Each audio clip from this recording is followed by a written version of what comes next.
और गुरु मूर्ता इत्यादि के बारे में बताया कि किस प्रकार से हम सब अपने देव शास्त्र गुरु का श्रद्धान नहीं कर पा रहे हैं। क्यों? क्योंकि हम उसमें अज्ञानपना कर रहे हैं। क्या? कि जो बीतरागी, सर्वज्ञ और हितोपदेशी होते हैं वो सच्चे देव हैं। बीतरागता की पोषक ही जिनवाणी कहलाती है और परिग्रह रहित और ज्ञान ध्यान सिवा नहीं दूजा कोई काज है, ऐसे मुनिराज कहलाते हैं। तो हमने क्या किया कि जो भी है सही है इस प्रकार मानकर जो सत्य है उसे स्वीकार नहीं किया। कल या परसों किसी दोस्त से मेरी चर्चा हो रही थी तो उनने भी कहा कि नहीं, थोड़ा बहुत चलता है, चला लेना चाहिए, क्या हो रहा है, पंचम काल है। तो मैंने बोला तुम कहना क्या चाहते हो कि पहले मिथ्या तो सिखाऊं और फिर मिथ्या तो छुड़ाऊं? हाँ? क्यों चलाना पड़े? मतलब चलाना मतलब आप तो मिथ्या तो सिखा रहे हो, जो स्वरूप है वो स्वरूप नहीं बता रहे हो, मतलब मिथ्यात बता रहे हो ना। बोलो। छुड़ाने की बात तो दूर की, पहले सिखाऊं और फिर उसको छुड़ाऊं? नहीं नहीं, ऐसा नहीं चलेगा। जैन धर्म में अनीति नहीं चले, अनीति संभव है नहीं, कहा ना पंडित जी ने। तो भैया देखो, जो जिनवाणी ने कहा है या तो वो सही है या तो तुम जो कह रहे हो वो सही है। किसका स्वीकार करना? जिनवाणी का करना ना। तो जिनवाणी में यही स्वरूप कहा है, तत्व यही है, ऐसा ही है, इससे भिन्न नहीं होता। या तो ये स्वीकार करना पड़ेगा, और वो स्वीकार तो हम अनादिकाल से कर रहे हैं। हमने यही तो ढिलाई रखी ना कहीं अपने सच्चे श्रद्धान में। देवशास्त्र गुरु का सच्चा श्रद्धान, सात तत्वों का सच्चा श्रद्धान, आपापर का सच्चा श्रद्धान और आत्म श्रद्धान, इसमें कहीं ना कहीं तो हमने ढिलाई रखी, इसीलिए तो आज तक भटक रहे हैं। और फिर आप कहते हो कि नहीं चला लेना चाहिए, तो फिर वही ढिलाई, फिर वही 4 गति 84 लाख योनियों में भटकना।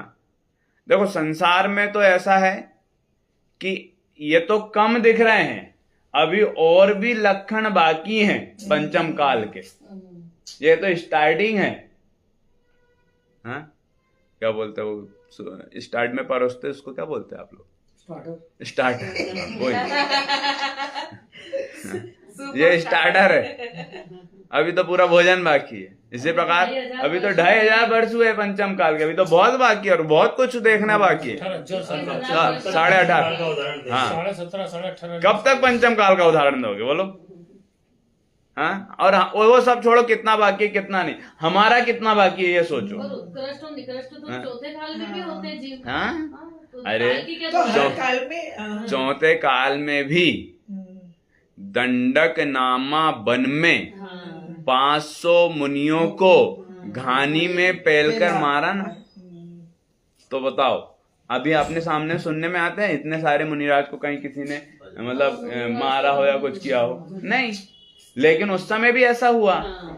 यदि हम सिर्फ उदाहरण देते रहेंगे, पंचम काल है चलता है, पंचम काल है चलता है, तो हम अपना ही मिथ्या दर्शन, मिथ्या ज्ञान और मिथ्या चारित्र को दृढ़ कर रहे हैं और पोषण दे रहे हैं कि हाँ चलता है तो मतलब ये भी चल जाएगा। फिर आज ये पूरी परंपरा चल गई ना कि नहीं पंडित जी वो भी तो करते थे इसलिए हम ऐसा करते हैं। नहीं, जो देखा देखी आया था ना शब्द कि देखा देखी लोगों ने ऐसा कर दिया। चलो और भी आएगी, देखो पंडित श्री, यही ना, पंडित श्री सदासुखदास जी, भाषा वचनिका की सबसे बड़ी विशेषता षष्ठ भावना महाअधिकार की स्वतंत्र रचना है। पंडित श्री की यह स्वतंत्र रचना है। कौन सा? भावना महाअधिकार। पंचांग, हाँ उनने खुद ने लिखे। मतलब अभी तक तो जो वो लिख रहे थे, वो ऊपर जो जिनवाणी में जो पुराने मुनि महाराजों ने लिखी हुई है, उनका नाम क्या है? उनका नाम क्या है? समंत्रभद्र। समंत्रभद्र आचार्य ने गाथा लिखी, उसकी टीका वो पंडित सदाशिव दास जी ने उसका वर्णन लिख लिखी, दिया है। उसका वर्णन लिखा। लेकिन अब उन्होंने षष्ठ अधिकार में, उसका निचोड़ लिखा है। हाँ, या भावना अधिकार में लिखा है कि जितनी जो भावना है ना, 12 भावना, 16 भावना, हाँ, इन सब का और जो भी भावना है उन सब का वर्णन यहाँ पर किया गया है कि कैसा होना चाहिए। फिर अपने आएगा ना इसमें पंच महाव्रत इत्यादि की भावना, इसमें देखो, हाँ, 10 लक्षण धर्म, 4 ध्यान, 12 भावना, बहिरात्मा आदि की आत्मा के 3 भेद, ये सब इसमें वर्णन आएगा। देखो देखो अभी पढ़ेंगे अपन। हाँ, फिर से पंचाणु व्रतों की 5-5 भावनाएं ग्रंथांतरों में पाई जाती है, मतलब और भी ग्रंथ में पाई जाती है। विस्तृत वचनिका होने से उनका विवेचन तो इसमें स्वाभाविक ही होता, किंतु इस अधिकार में अन्य भावनाओं का भी समावेश किया गया है। भावना मतलब क्या होता है? भावना मतलब अपने भाव, और यहाँ पे भावना कह रहे हैं ना, तो इन भावों को भाव ना, क्यों नहीं भाते? हाँ? भाना चाहिए। भाना मतलब मनन करना, चिंतन करना कि ऐसी भावना भाव, जिनकी जानकारी वे मुमुक्षु समाज को कराना चाहते थे। जैसे 16 कारण भावना, 12 भावना, मैत्री आदि 4 भावना, 10 लक्षण धर्म, 4 ध्यान, 12 तप, बहिरात्मा आदि आत्मा के 3 भेद आदि का विस्तृत विवेचन उल्लेखनीय विशेषता है। मतलब ये उन्होंने यहाँ पर उल्लेख किया है, लिखा हुआ है। इन सब का विवेचन षष्ठ अधिकार, भावना अधिकार में आएगा। इस विवेचन में उनकी मौलिक प्रतिभा के दर्शन होते हैं।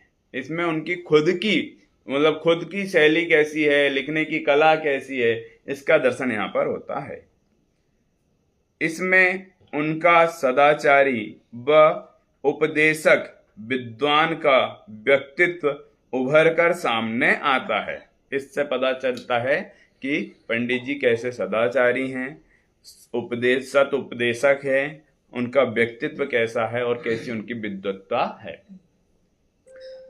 लगता है जैसे कि वे स्वयं विशाल सभा को संबोधित कर रहे हों। वे प्रतिपादित विषय को स्पष्ट करने के साथ साथ हृदय को हिला देने वाली प्रेरणा भी देते जाते हैं। क्या कि विषय तो प्रस्तुत कर ही रहे हैं, लेकिन वहां पे प्रेरणा भी दे रहे हैं कि हमें कैसा करना चाहिए। जो अल्प शिक्षित व्यापारी पुरुष वर्ग एवं भावुक भद्र महिला वर्ग के हृदय तक पहुंचकर उन्हें उद्वेलित कर देती है। क्या बिल्कुल उन्हें समझ हिला देती है, समझ में आता है तो बिल्कुल ऐसा लगता है कि देखो हम क्या कर रहे हैं और क्या करना चाहिए। ऐसा जीवन को सार्थक कर लेने के लिए प्रेरित करती है, और हमें यदि अपना जीवन सार्थक करना है तो उन्हें प्रेरित भी करती है। यही कारण है कि उनकी यह सरल सरस कृति आज जन जन की वस्तु बनी हुई है। क्या यही कारण है कि पंडित जी ने जो सरल और सरस, मतलब उसमें जो बात आने वाली है, जिस प्रकार से श्रावक इत्यादि सब समझें, उस बात को यहाँ पर पंडित जी ने लिखा हुआ है। यद्यपि यह महाअधिकार पंडित सदाशिव दास जी की मौलिक रचना है। मौलिक रचना मतलब ये खुद ने उनने लिखे हैं कि हाँ स्वयं के लिखी हुई है, कहीं और से लिया गया नहीं है। तथापि इसे उन्होंने अपनी कल्पना से नहीं, देखो यहाँ बात कर रहे हैं, अपनी कल्पना से नहीं अपितु परमागम के आधार पर बनाया है। एक तो इससे क्या साबित होता है कि कई ऐसे भी हैं जिन्होंने अपनी कपोल कल्पना से लिख दिया, अपने विचारों से, अपने मन, मतलब अपने मन मर्जी में आया तो लिख दिया। यहां पे पंडित जी ने ऐसा नहीं किया है, लिखा तो उन्हीं ने है, लेकिन उन्होंने जो बात लिखी है वह कैसी है, परमागम के आधार पर बनाया है। आगम क्या? आगम परमागम हाँ। जो मतलब आचार्यों के जो ग्रंथ है, उन ग्रंथों को उन्होंने समझा, उनको समझकर फिर पंडित जी ने यहाँ पर तोड़ लिखा। मोड़ नहीं करा हमने। हाँ, उन्होंने जो बात कही वो अपने मतलब अपने मन अपने उससे लिखी तो है, लेकिन जो बात परंपरा से चली आ रही है उसी बात को उन्होंने उसको लिखा, सरल कर दिया उनने, सरल कर दिया। बाकी लिखा वही हाँ, कर दिया। उसको मतलब जो जिनेन्द्र भगवान के वचन है उनको कुछ का कुछ नहीं लिखा कि कुछ अपनी मर्जी से और कुछ भगवान की जो मर्जी है या भगवान के जो वचन है उनके अनुसार लिख दिए। कई ऐसे ग्रंथ मिलेंगे, कई ऐसे मतलब शास्त्र आपके सामने देखने में आएंगे कि एक तरफ तो बताया गया कि जो सच्चे देव गुरु का स्वरूप है वो ही है, और कई जगह आपको मिलेगा कि ऐसा भी चलता है या ऐसा भी हो जाएगा तो भी गुरु हैं, इतना भी हो जाए तो भी गुरु है। वो आपने बताया था ना कितने 40 बार क्या? अच्छा यहाँ नहीं, कहीं दूसरी क्लास में चला था, किसी ने बताया था मुझे। आपने उस दिन बताया था कि 40 बार तक की छूट ऐसा कुछ। हाँ नहीं, कोई यदि 40 वंदना कर ले शिखर जी की अच्छा, ये नहीं। तो उसे बोले मोक्ष हो जाएगा। तो कोई भी कर लेगा मोक्ष के लिए तो। हाँ कितने हाँ, हो गई लोगों की। तो ऐसा कुछ मतलब उसमें आया था कि भाई जो इतना वो कर ले, ऐसा वो कर ले, तो बस इतना ही कर ले, ये बहुत हो गया जिंदगी में। अधिकार का आरंभ करते हुए वे स्वयं इस बात का उल्लेख करते हैं। नहीं 40 बार मुनिराज बन गए हाँ, वैसे ही कुछ। तो फिर आपने बोला हाँ आई थी ना, मैंने मतलब मेरे कई यहाँ पे या कोई दूसरी क्लास में चला होगा तो वहां पे ऐसा आया, उन्होंने बोला कि पंडित जी मैंने मालूम पड़ेगा 40 बार मुनिराज में बन गया। हाँ ये कैसे नहीं मालूम? बोले इसलिए बनते जाओ, कहने का तात्पर्य था। हाँ आप तो बन जाओ, बोले ऐसे लगातार एक एक करके जब आप 40 बार बन जाओगे ना तो उसके बाद तो आपको मोक्ष हो ही जाएगा। भाव लिंग से कोई मतलब नहीं। हाँ, उन्हें उससे कोई आत्मानुभव से, कसायों के अभाव से कोई मतलब नहीं है। बोले 40 बार बन गए ना आप, बोले अब तो आप सिद्ध बन जाओगे। ऐसा कहीं लिखा था बोले, या ऐसा हमने किसी के मुंह से सुना था। मैंने बोला देखो आपने कहाँ सुना और क्यों सुना ये तो मैं आपको नहीं बता सकता, लेकिन जो स्वरूप है वो मैं आपको जिनवाणी के अनुसार बता सकता हूँ कि देखो ये यहाँ पे जिनवाणी कहती है क्या। तो हमें किसके अनुसार ना अपने को नक्की करना है या समझना है, तो जिनवाणी के अनुसार। यहाँ पंडित जी ने भी अपनी बात लिखी ना कि परमागम के आधार पर बनाया है। ये जो मौलिक अधिकार उन्होंने अपनी मनमर्जी से नहीं बना दिया। अब ये तो बात किसी ने अपनी मनमर्जी से ही कहा होगा, क्योंकि जब एक साइड लिखा कि नोवे ग्रेव की हद पायो अनंत बिरियापद पर सम्यक ज्ञान न लाधो दुर्लभ मुनि शिव आराधो, कि अनंत बार 9वें ग्रेवक तक चला गया, अनंत बार मुनिराज बन गया, तो भी सम्यक ज्ञान नहीं लादा, सम्यक ज्ञान की प्राप्ति नहीं की, सच्चा श्रद्धा नहीं किया, सच्चा ज्ञान नहीं किया, सच्चा आचरण नहीं किया, तो आज तक मोक्ष के ओर अग्रसर भी नहीं हुआ। वापस नीचे गति। बस हाँ, वापस बस 4 गति 84 लाख योनियों में भटकता रहा। तो जब अनंत बार नहीं हो पाया तो 40 बार में हो जाएगा। अधिकार का आरंभ करते हुए वे स्वयं इस बात का उल्लेख करते हैं, अब श्री परम गुरुनी का प्रसाद करी परमागम की आज्ञा प्रमाण भावना नामा महाअधिकार लिखे है। मतलब उन्होंने क्या कहा कि परम गुरु नी का प्रसाद करी, कि जो परम गुरु हैं कौन, अरिहंत परमेष्ठी। फिर हाँ, अरिहंत भगवान के द्वारा दिव्य ध्वनि में जो दिव्य ध्वनि खिरी, उसे जो गणधर ने गूथा, मुनिराजों ने ग्रहण किया, सुना, समझा, फिर उसे लिपिबद्ध किया, फिर जो उनके शिष्य ऐसे परंपरा चली आ रही है कि उनने उनको सिखाया, लिपिबद्ध हुई, फिर दूसरे आचार्यों ने उसी के अनुसार लिखा। तो ऐसी जो लिपिबद्ध जिनवाणी है उनके अनुसार यहाँ पर परमागम की आज्ञा प्रमाण भावना नामा महाअधिकार लिखिए है। समस्त धर्म का मूल भावना है। लो, धर्म करना है तो पहले भावना भाना है, क्योंकि भावना भाए बिना होगा ही नहीं ना। और कोई भी ऐसा जीव नहीं है जो भावना नहीं भाता है। भावना तो जरूर भाता है, चाहे वो कैसी भी हो। चाहे वह पाप की भाए, चाहे वह पुण्य की भाए, और चाहे वह शुद्ध की भाए। शुद्ध की भाई मतलब शुद्ध स्वरूप में शुद्ध स्वरूप का अनुभव करे, तो कोई ना कोई तो परिणाम करेगा ना। वो भजन है एक, परिणति सब जीवन की तीन भांति बरनी, एक पुण्य एक पाप एक राग हरणी। कि सब जीवों की परिणति होती ही है, परिणाम होते ही हैं। हाँ, उपयोग लक्षण है ना, ज्ञान उपयोग दर्शनोपयोग, तो वह अपना कार्य करता ही है। अब तीन प्रकार से करता है। कौन कौन से? एक पुण्य और एक पाप।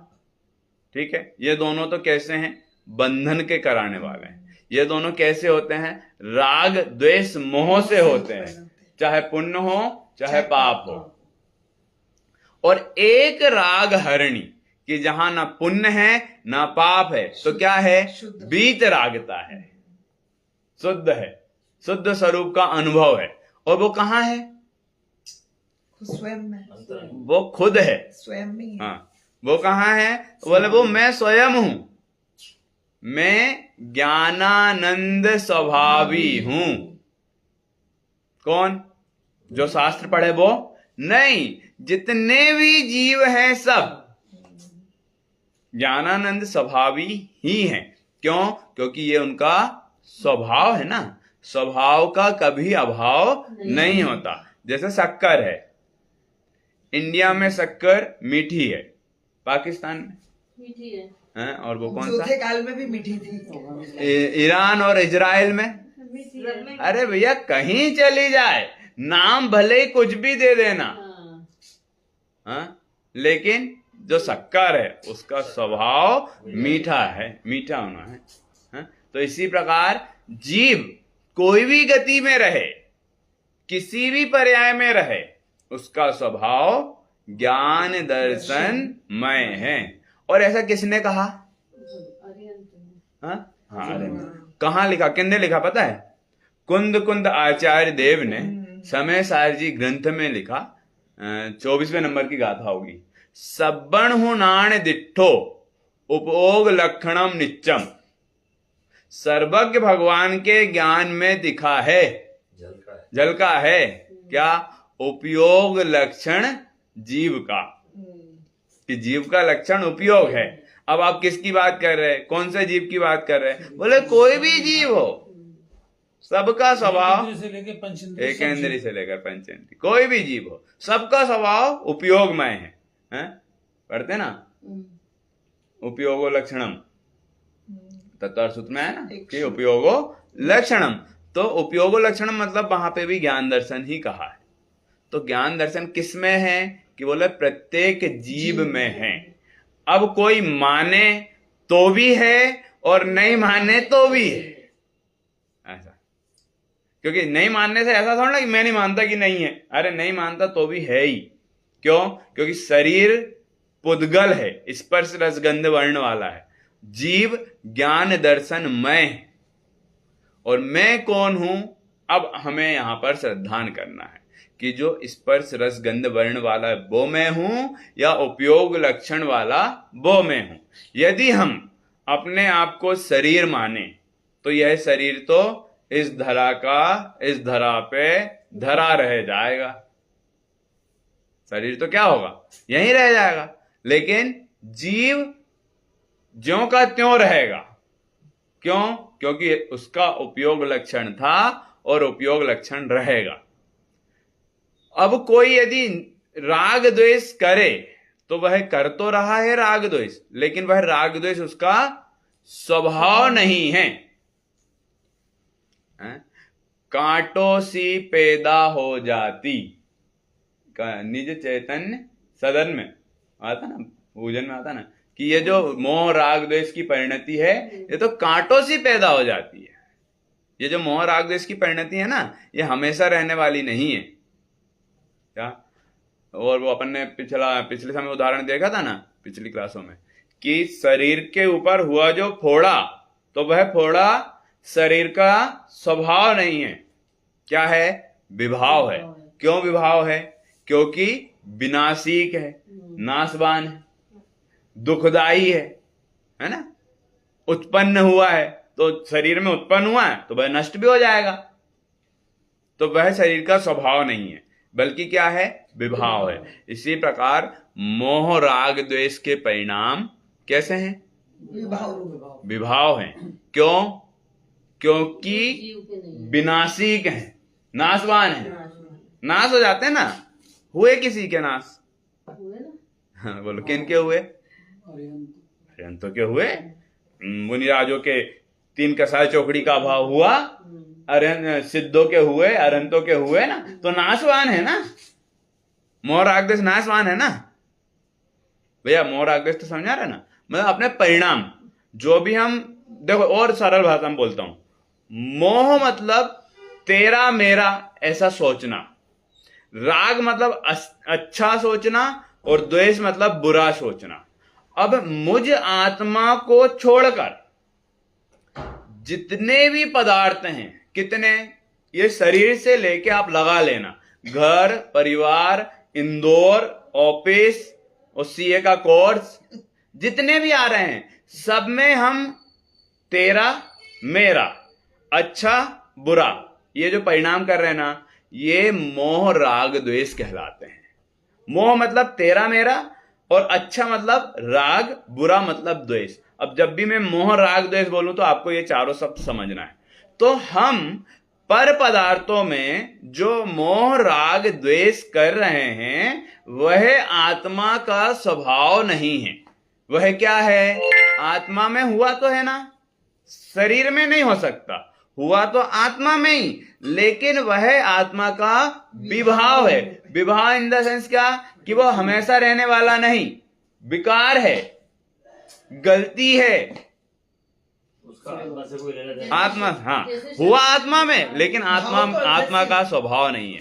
ऐसा दोनों बात को समझना। कहीं पे ग्रंथों में ये आएगा कि ये परिणाम किसने किया है, बोले आत्मा ने किए, तो भी सही है। क्यों? क्योंकि आत्मा में तो हुए ना। आत्मा में होते हुए भी आत्मा के नहीं है। देखो, जैसे आज जो जीव मोह राग द्वेष कर रहा है, वही मुनिराज बन सकता है, बनता है। वही मुनिराज अरहंत बनते हैं, अरहंत बनने वाले ही सिद्ध बनते हैं। तो फिर अभी तो मोह राग द्वेष कर रहे थे, अब सिद्ध बन गए, तो वहां पर तो बीत रखता है, मतलब मोह राग द्वेष सब बीत गया, अब तो हो ही नहीं रहा। तो स्वभाव क्या है? स्वभाव ज्ञान दर्शनमय है, कि जो अभी भी है और दूसरी पर्यायों में गया तब भी था, सिद्ध पर्याय में गया तब भी है। सम्यक ज्ञान वही है। हाँ, सम्यक ज्ञान, सम्यक ज्ञान स्वभाव।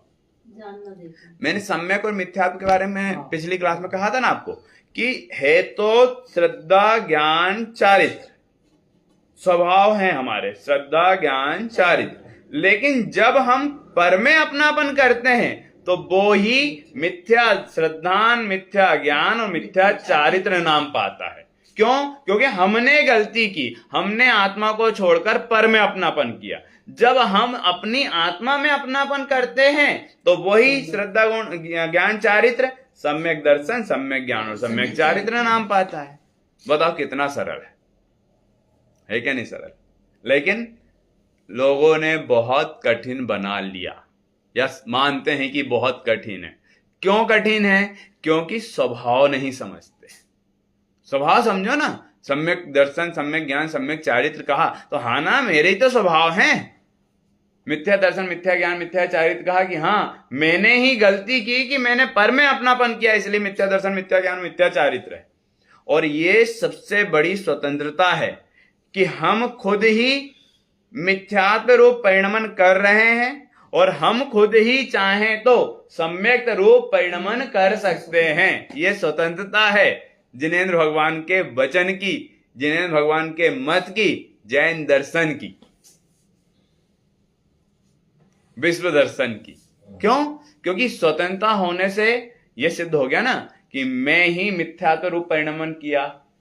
जब मैंने पर में अपनापन किया तो मैं ही जब स्व में अपनापन करूंगा तो सम्यक रूप भी परिणमन कर सकता हूं। बोलो, स्वभाव तो अपने पास है ना, स्वभाव थोड़ा ना, स्वभाव का अभाव तो होने ही नहीं वाला। ऐसा देखो,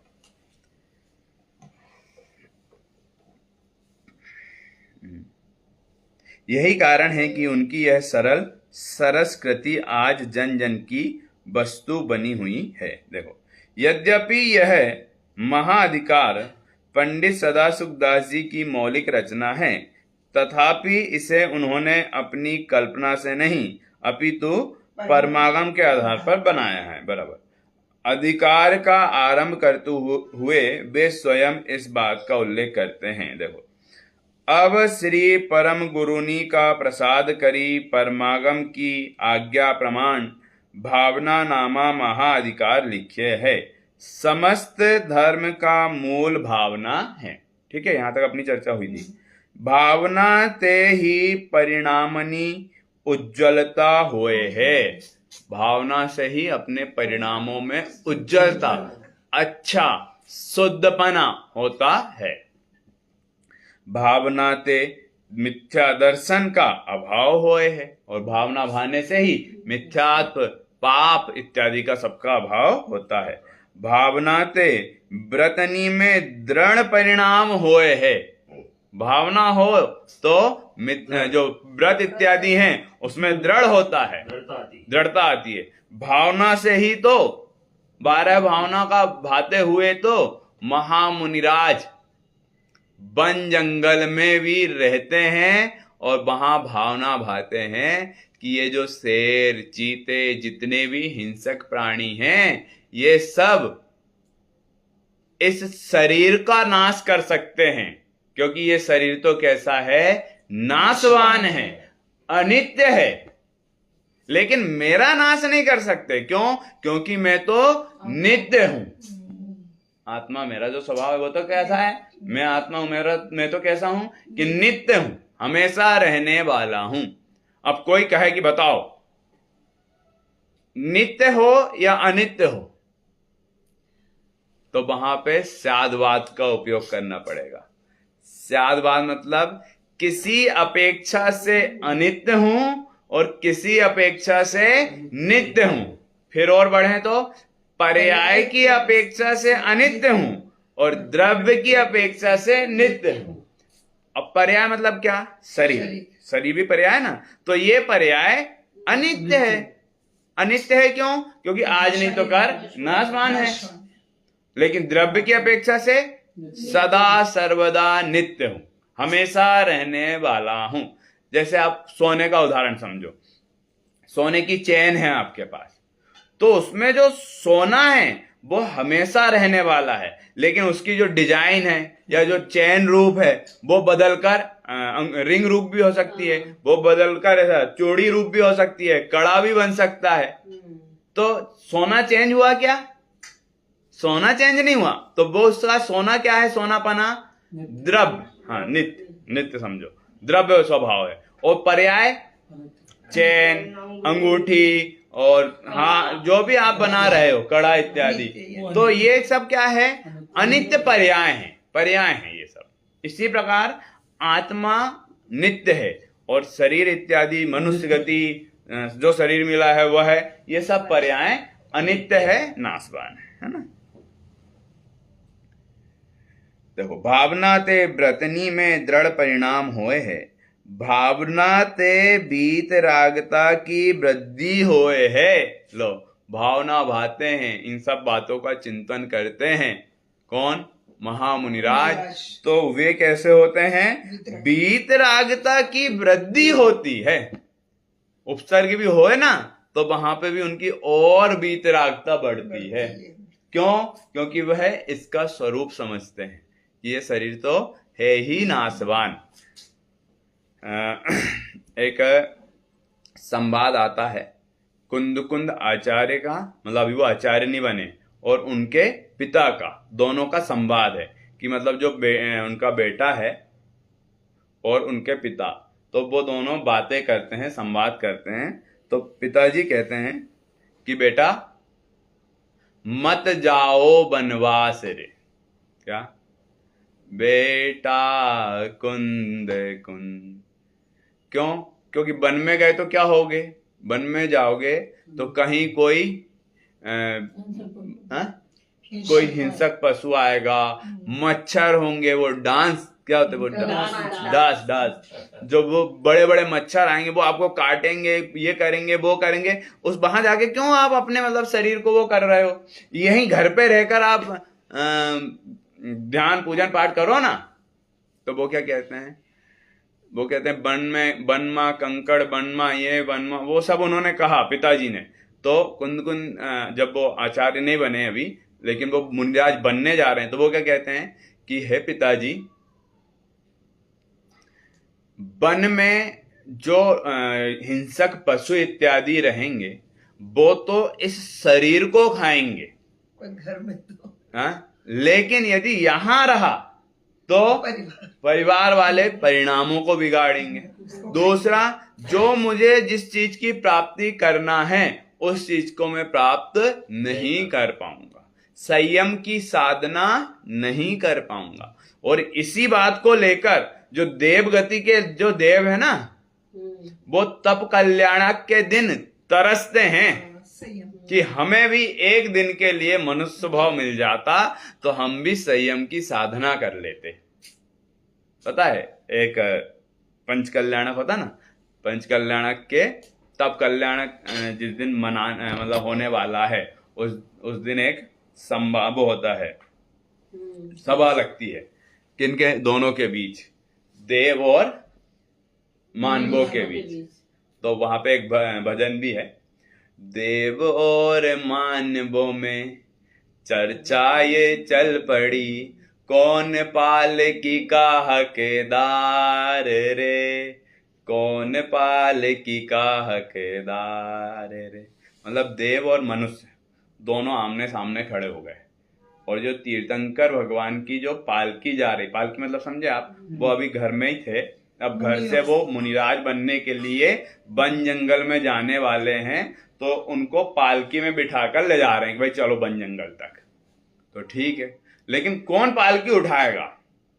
बहुत चर्चा हुई देव और मानवों में। सब बातों में देव जीते, क्योंकि भाई देव तो देव ही हैं, पावर भी है, सब कुछ है, और असंख्यात भी हैं, उनसे मनुष्यों से ज्यादा भी हैं। और उससे पहले की भी यदि बात करें तो भैया तुमको तो पता भी नहीं था, और हमने गर्भ के 6 महीने पहले से रत्नों की वर्षा की, पूरी नगरी को दुल्हन की तरह सजा दी, पूरी आपको समझ आ रहा? रत्नों की वर्षा मतलब कि जो तीर्थंकर भगवान आने वाले ना, जिनके माता पिता मतलब माता के गर्भ में, उससे 6 महीने पहले से उन्होंने आसपास की जितनी भी प्रजा है सबको खुश कर दिया। कोई दीनहीन गरीब नहीं, सब घर के सामने रत्न पड़े, सोना चांदी पड़ा है, तो कौन गरीब बताओ?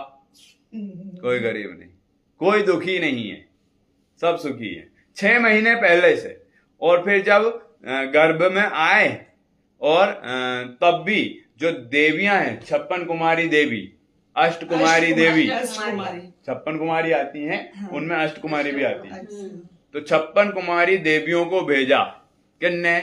देवों ने, कि जाओ माता की सेवा करना, जबकि माता को एक रंच मात्र भी कष्ट नहीं है। मतलब जैसे अपने यहाँ पे जो है ना कि भाई कोई प्रेग्नेंट हो तो उनको ये दर्द है वो दर्द है, लेकिन उनको किसी भी प्रकार का कोई दर्द नहीं है, कोई दिक्कत नहीं है, फिर भी जाके उनकी सेवा करना।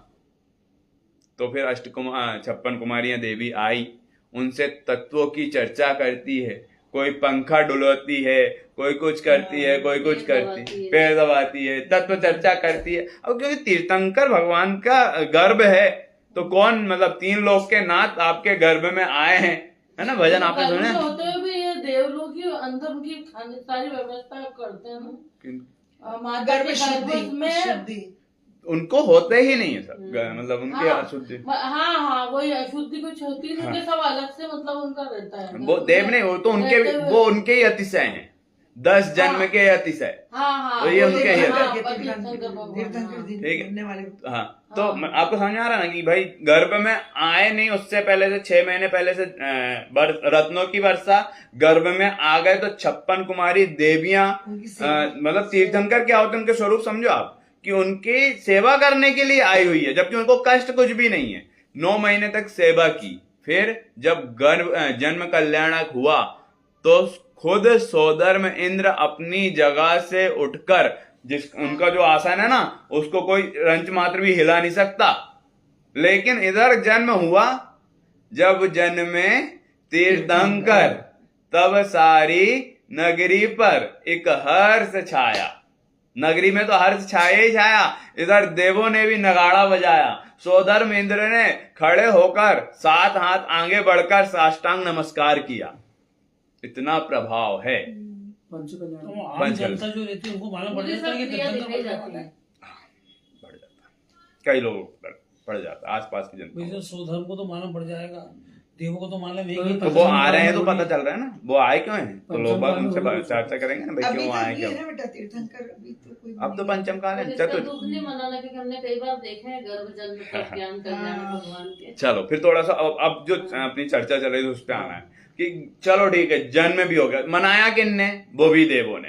इधर पहले से व्यवस्था की किनने, रत्नों की वर्षा किनने की, सब देवों ने की। अब पालकी उठाने की बात आई कि भाई अब जब वो बड़े हो गए, सब उन्होंने अपने अनुसार जितना समय था वो गृहस्थ जीवन में व्यतीत कर लिया, अब मुनिराज बनने की ठानी है, अब वो मुनिराज बनने जा रहे हैं तीर्थंकर के जीव। तो फिर से देवलोग आ गए, चलो चलो चलो अब तप कल्याणक की बात है, तो अब तप कल्याणक की बात है तो हम पालकी लेकर जाएंगे। भाई सब कुछ तो हम कर रहे हैं, तो ये काम हम क्यों नहीं करेंगे। और आप तो वैसे भी, आप में कहाँ इतनी सामर्थ्य है मनुष्यों में, हम में जो सामर्थ्य वो आप में कहाँ। देवलोग ऐसा कहते हैं, तो मनुष्य कहते हैं कि बात तो आपकी जो है वो सही है, लेकिन हम इस बात का फैसला सोधर्म इंद्र से सुनना चाहते हैं। सोधर्म इंद्र जो जजमेंट देगा वो हम मानने को तैयार है। देखो मनुष्यों ने ये बात रखी देवों के पक्ष में, मतलब देवलोक ही बता दे भाई, सोधर्म इंद्र बता दे। अब सोधर्म इंद्र तो किस पक्ष का है, देवों के पक्ष का है, तो उसे निर्णय किसके पक्ष में लेना चाहिए था, देवों के पक्ष में लेना चाहिए था। नहीं, जब उनने बात रखी तो उन्होंने कहा यद्यपि आपकी बात सत्य है कि आपने ये किया ने वो किया, हम कहां कर पाते, मतलब मनुष्य कहां कर पाते, जो आप देवों ने किया आपकी बात सत्य है, लेकिन अभी जो कल्याणक है, तप कल्याणक, यह संयम की साधना है। और यह संयम की साधना जो मनुष्य कर सकते हैं, जो मनुष्यों में संयम धारण करने की लायकात है, वो हम देवों में नहीं है। वो संयम धारण नहीं कर सकते ना, उनके ना परिणाम इतने वो रहते हैं, या वो मुनिराज नहीं बन सकते, और श्रावक इत्यादि के गुण इत्यादि पालन नहीं कर सकते, है ना, चौथे गुण स्थान से ऊपर नहीं जा सकते। हाँ, पंचम गुण स्थान इत्यादि नहीं धारण कर सकते, तो इसलिए उनको कहा कि वो संयम धारण नहीं कर पा रहे हैं। हालांकि उनके स्वरूपे चरणम चारित्रम तो है, तो चौथे गुण स्थान में तो है ना, तो वो तो है, लेकिन अपने जैसे व्रत इत्यादि अंगीकार नहीं कर पाते देव लोग, क्योंकि उनकी चंचलता ही इतनी रहती है ऐसा। तो भोगों में रहते हैं, भोगों में उपवास भी अमृत झरता है तो उपवास भी हाँ, नहीं और अमृत झर रहा था अपने आप कंठ से, तो उपवास इत्यादि धारण नहीं कर पाते, है ना। तो इसलिए उन्होंने कहा कि नहीं, अब जो तप कल्याणक की बात है तो यह पालकी मनुष्य ही उठाएंगे। तो देखो मनुष्य में सामर्थ्य कितनी है, लेकिन हमने क्या कर रखा है, अपने आप को दीनहीन समझ रखा है, जबकि हम हमेशा बात यही पंचम काल पे आके अटक जाती है। पंचम काल तो बहाना है, बहाना है, जैसे दृष्टि तो आपको बदलनी है अपनी। जैसे एक और उदाहरण दूं, थोड़ा सा आपको लगेगा कि ऐसा उदाहरण दे रहे, जैसे अन्य लोग करते हैं ना कि खाना तो उनको खुद को है और उदाहरण धर्म का दे देते कि हमारे देव देवियां ऐसा मांग रहे हैं। इसी प्रकार गलती तो खुद को करना है और उदाहरण पंचम काल का दे देते हैं। बिल्कुल बिल्कुल। हैं? अरे मैंने अभी वो बात कहा ना स्टार्टिंग में, पहले मिथ्यात्व करो और फिर मिथ्यात्व छुटाओ। ऐसा काम मत करो, क्योंकि इतना टाइम नहीं है। ये जो मनुष्य पर्याय मिली ना, बहुत कम समय के लिए मिली है। इस इतने कम समय में हमें अपना काम करना है, तो कहाँ लोगों हम खुद मिथ्यात्व में लगें, फिर मिथ्यात्व को छोड़ें, जबकि खुद को समझ में आ रहा है कि ये गलत है। क्या गलत है? कि जो बात यहाँ पे जिनवाणी में कही उसके विरुद्ध चल के कोई भी कार्य करना वह गलत है। हमको भी समझ में आ रहा है, लेकिन फिर भी कर रहे हैं। इसका मतलब यही हुआ कि पहले खुद मिथ्यात्व कर रहे हैं और फिर कहेंगे कि हमें मिथ्यात्व को छोड़ना है। चलो, भावना अशुभ ध्यान का अभाव होए, शुभ ध्यान की वृद्धि होए है। भावना ते क्या कि भावना से क्या होगा? अशुभ ध्यान का अभाव होता है, अपने आप ही अशुभ ध्यान आते ही नहीं। और शुभ ध्यान की भी कैसी होती है? वृद्धि वृद्धि वृद्धि होती जाती है, उसी में लीन रहते हैं। भावना ते आत्मा का अनुभव होए है। और जब भावना भाते हैं अनित्य, असरण, संसार, कि इस पंचम काल में कोई भी शरण नहीं है। कोई भी मतलब क्या ख्याल में आता है? चक्र रत्न हलदर सा भाई काम नहीं आया, एक तीर के लगत ही बिनस गई काया। आया समझ में? देखो कृष्ण जी, हाँ, उनके ही चचेरे भाई जरद कुमार कि जरद कुमार ने हरि को बाण मारा, मिर्गा के धोखे, कौन जा होनहार रोके। क्या? कौन इस होनहार को रोके? कि जरद कुमार ने ही अपने ही चचेरे भाई श्री कृष्ण जी को बाण मार दिया। किसके धोखे? मिर्गा के धोखे। मिर्गा समझ के, मृग समझ, हिरण आया है कोई ऐसा। तो क्या कहना चाह रहे हैं कि इस पंचम काल में कोई भी शरण भूत नहीं है, चाहे चक्र रत्न हलदर सा भाई क्यों ना हो। क्यों? क्योंकि हर किसी की को जो पर्याय प्राप्त हुई है, उस पर्याय का अभाव भी निश्चित है। भले ही 33 सागर क्यों ना हो, लेकिन है तो निश्चित ना कि 33 सागर के बाद अभाव हो जाएगा। तो अभाव तो निश्चित है ना। मतलब जिसका भी सहयोग हुआ है ना, उसका वियोग निश्चित है। ऐसा तो जब निश्चित ही है तो हमें क्या करना चाहिए?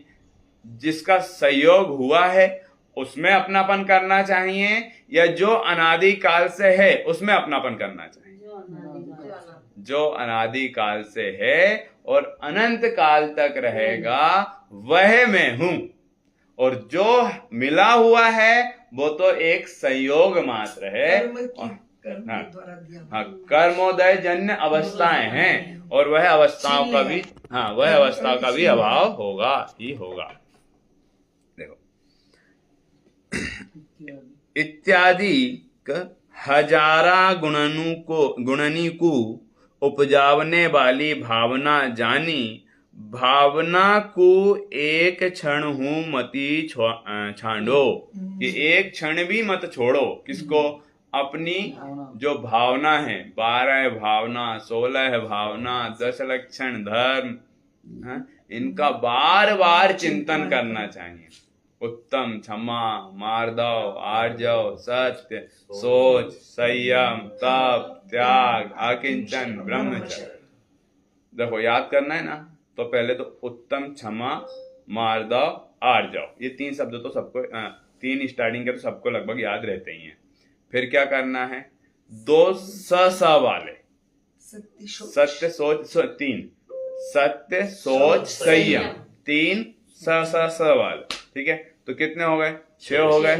फिर 2 ता वाले, तप और त्याग, तो हो गए 8। और लास्ट के 2 बचे, कौन से? आकिंचन और ब्रह्मचर्य। ऐसा याद करना है ना, 10 के 10 याद रहना चाहिए। क्यों? क्योंकि ये मेरे स्वभाव है। जब आप 10 लक्षण में देखेंगे कि कैसा क्या होता है। यदि मेरे पास समय रहेगा तो उस टाइम पे अपन देखेंगे जो भी हो रहा है। लेकिन हम बाहर नहीं गया तो क्योंकि अभी से नहीं बता सकता कि क्या होगा। लेकिन यदि रहा और आप लोग चाहोगे तो फिर अपन 10 दिन उन 10 धर्मों की चर्चा करेंगे, है ना। इसमें बहुत सुंदर डिस्कशन है। इसमें ऋषि से करेंगे।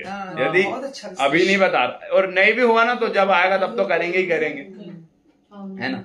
या फिर अभी वाला कर देंगे। शादी में नहीं बुला सकते, वहाँ भांति भांति के लोग। चलो ठीक है, अभी छोड़ो, अभी नहीं, अपने अभी तो पास अपना समय भी नहीं है। नहीं, मैं खुद रहा ना यहाँ इंदौर में तो मैं आपको बता दूंगा, फिर अपन उसके हिसाब से टाइमिंग भी सेट कर लेंगे, क्योंकि उस टाइम में तो आप कहीं जाना सबको पड़ेगा। समय जो निकालते हैं वो तो अच्छी बात, लेकिन जो आप सीए लोग हो नहीं निकाल पाते तो निकालना, उस टाइम 10 दिन तो करना ही। जो भी होगा देख लेंगे, है ना। ठीक है स्वयं भैया, ठीक है। जब वो भैया भी निकाल रहे हैं और आपको निकालना, बाकी तो सब निकाल ही लेंगे। समय 28 अगस्त इस बार अच्छा नहीं लग सितंबर में बिजी रहते। चलो ये वाला और पैराग्राफ कर लेते हैं फिर आगे बढ़ते। 225 पृष्ठों में इस अधिकार का विस्तृत विवेचन करने के उपरांत भी उनका मन भरा नहीं। देखो 225 पृष्ठों में इसका वर्णन किया किसने? पंडित सदासुखदास जी ने। ठीक है, ये तो याद रहे ना। और इस ग्रंथ के रचयिता कौन? समंत भद्र आचार्य। यद्यपि और बहुत कुछ लिखने की भावना उनके हृदय में थी, तथापि स्वास्थ्य की शिथिलता के कारण उन्हें अपनी भावना को बलात् संयमित करना पड़ा, जैसा कि इसी अधिकार के अंत में वे स्वयं लिखते हैं। जो उन्होंने ये लिखा इसका बोल रही है 225। हाँ, उन्होंने इसमें लिखे हैं। हाँ, भावनाधिकार में, भावनाधिकार जो छठवा अधिकार की बात चल रही थी ना, कि अलग से उन्होंने मौलिक लिखा, उसमें 225 पृष्ठों का यह महाधिकार उन्होंने लिखा। ऐसा लगा कि मैं पूरा वर्णन नहीं कर पाया हूँ। उनका स्वास्थ्य खराब होने और लिखना चाहते थे, लेकिन उन्होंने समझ गया कि अभी मेरा स्वास्थ्य थोड़ा ठीक नहीं है, तो और क्या क्या उसमें लिख रहे हैं वो पूरी बात अपन कल और समझेंगे। ठीक है, अभी ये बात का अपन यहीं पे विराम करते हैं। जिनवाणी स्तुति निकाल ली।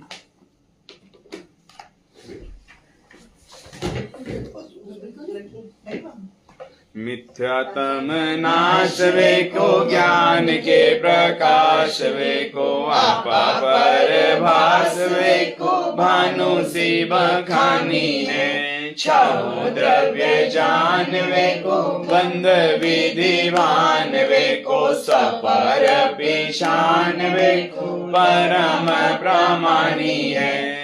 अनुभवदार वे को जीवन के जतार वे को काहू न सतार वे को भव्य और हानि है। जहाँ तहाँ तार वे को पार के उतार वे को सुख विस्तार वे को यही जिन वाणी है। हे जिन वाणी भारती तो है जपो दिन रे, जो तेरी शरणा गहे सो पावे सुख चैन। जावाणी के ज्ञान से सूझे लोकालोक, सो वाणी मस्तक नमो सदा देत हूँ लोक। कार करेंगे सभी।